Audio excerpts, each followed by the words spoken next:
Okay, so let's talk about this here. So you get out of the angle. So if you know you have someone in an area of the map where they're stuck, they have nowhere to go. So right there, you have the Mozzie's cross, right? So he has to fight you in order to get out of this angle, right? So instead of you leaving the angle, or instead of you holding the angle, what do? You leave the angle and make it much easier for him to leave. If you have someone stuck in an area like this, or you just have a super nice angle on someone where they have to fight you in order to leave, you can change your positioning while still holding the same angle, right? So I'm not saying, stay in this exact area and stay crouched or hold this exact position on this angle, but what I'm trying to say here is you're not owning the angle. When you have advantage like this over someone and you're not owning it, then you're making your job harder by having to re-peek into that angle. You need to own it. You need to make the Mozzie's job as hard as it is and make him feel as much pressure so that way he makes a mistake. Does that make sense? What is going on, guys? A21 Mayo here, and in today's video we are going to be having ourselves another viewer VOD review video. Now before we actually jump into the VOD, I quickly want to mention that the forum is now open. Tricked you guys there a little bit. Thought I was going to talk about the sub count. Yes, the forum is now open, so if you guys want to submit a VOD, send it in. There's a link in the description to the Google form. I'm going to close the forum once it hits 10 submissions. And also, I already mentioned it, but 50% of you guys are unsubscribed, so if you guys have not hit that sub button already, I would really appreciate it. I also want to mention that I'm now doing coaching, so if you guys aren't having the opportunity to send it in a VOD through the form and have me review your VOD on YouTube, you can always do a private VOD review session with me. There's a link to my Patreon down below. All of the information you need and more can be found there. And yes, I do coach console players. And lastly, I want to mention that I have a second channel. So what you can find there is Twitch content. You can also find private coaching sessions every Monday and any other content that I don't see appropriate for my main channel. Now, with all of that being said, let's jump into the VOD.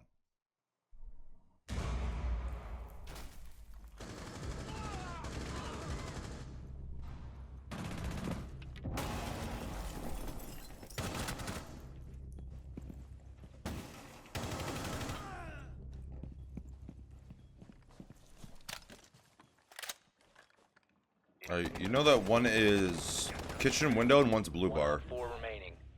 So the last one's blue bar, it's the Ash. Ooh. So, I see this a lot with console VODs. They lean a lot during the gunfight, and that pretty much got you killed here, right? So let's play this back. Look how much you lean. That leaning there could have gotten you not killed. Or not killed, but could have gotten you the kill. If you leaned less, probably could have gotten you the kill if you kept wall banging on the right side of the wall, because you started wall banging on the left, which she's not going to be there because the way that it's engineered. So like she's going to be somewhere over here because she either has to vault over these chairs here or go around them, and she was backing up, right? So just like reading her movement pattern, she would have been closer to the window than anything. But you leaning back and forth a lot like that really inhibits your ability to keep your crosshair where you want it to. But I mean, you played the situation pretty well with what you were given. Like when you were in blue bar and you killed the Nomad and the Thatcher, so you open that immediately. I would like to see you react a little bit faster here to the Ash charge. So there, like, you reacted a little bit late. I would like to see you as sooner than this react to that. But you kill the Nomad, reposition, check your kitchen hallway, or sorry, your kitchen door. Now the reason this is so important is because they were just in kitchen, right? So they jumped in kitchen, Sledge died, and then Zofia jumped back out kitchen window. So it's really nice to see you kind of check the kitchen area, because that's what you're exposed to for the time being. You drop that angle and then pre-fire the blue bar hole as well, because you still know that there's an Ash there at least. You got the Thatcher, which is good, but you know that an Ash is there because of the hole that was just made. It could have been Nomad and Breach he charges, but the hole that was made and also the sound and stuff like that immediately tells you that it was an Ash charge. So you played the angles right, but then then you reposition a jungle underneath default. That's the Zofia kitchen window, and then second Ash charge goes out on the doorway. You see, then you just kind of panic lean, stuff like that. So if you're a console player out there and you panic lane or whatever it is, stop. You guys gotta stop this habit, because It's a huge issue. It's not helping any more than it's hurting. It's probably hurting you more, like significantly more. So you guys just gotta break this habit, man.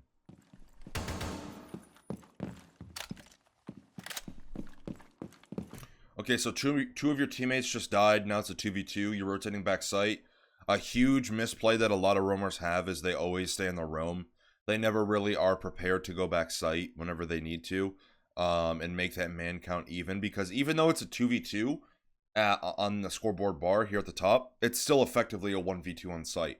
So if they kill this Melusi or even a refrag off of the Melusi, then it's effectively a 1v1, but they have full site control. So you are now attacking the bomb site instead of defending it.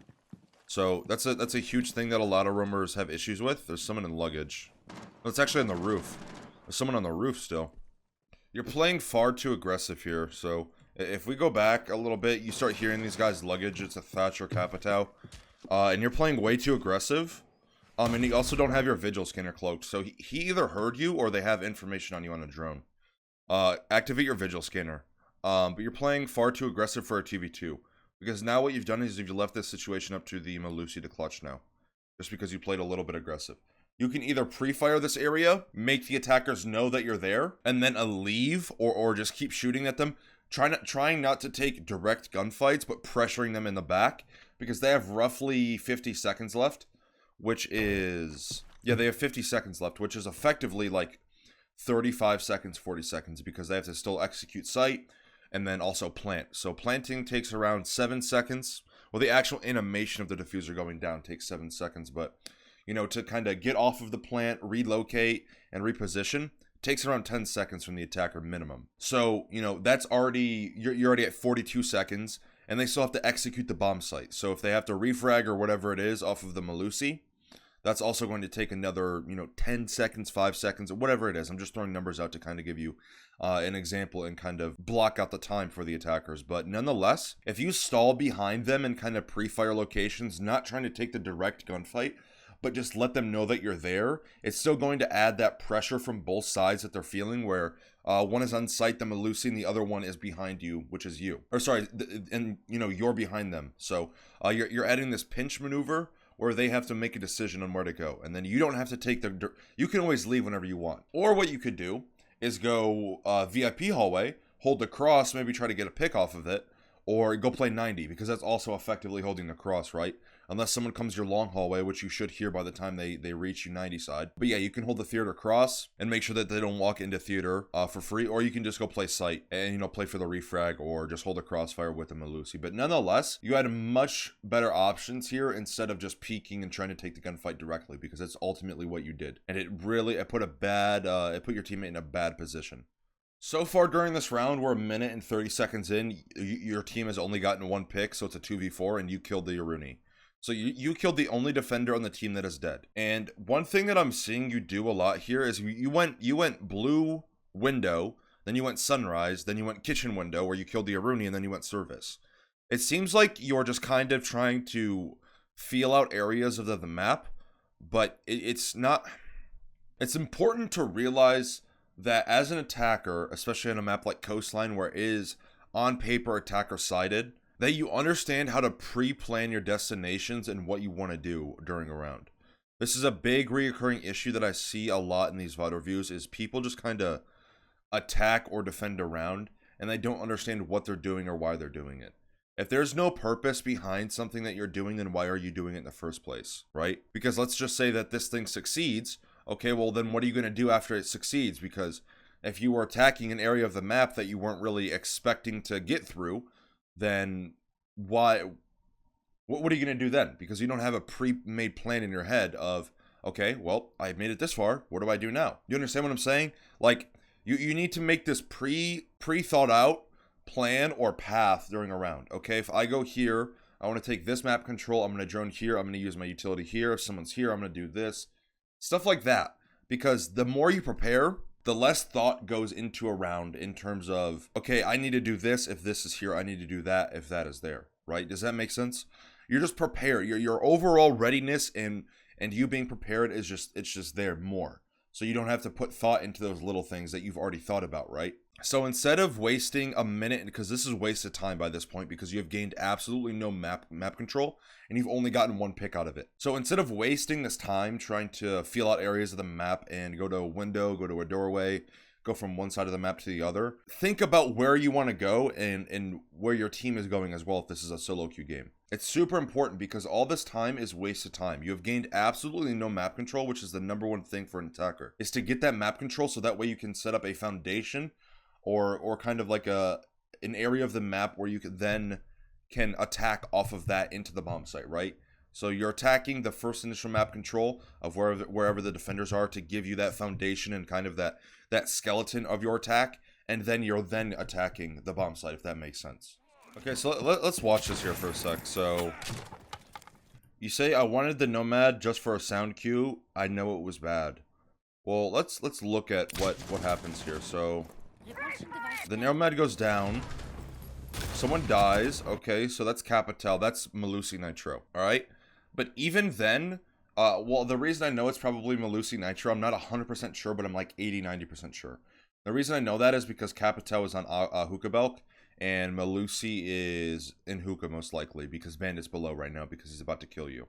So unless, even if that isn't Malusi Nitro, then that means it's Bandit's Nitro to get rid of your air jab. Either way, you should be looking in that area because you just put an air jab on Hookah Door as well as in Sunrise. Also, you have 2 drones on person. You know, you having that 100% guaranteed information by setting a drone in Sunrise, you guys are in a 5v2 situation with 2 minutes left on the round.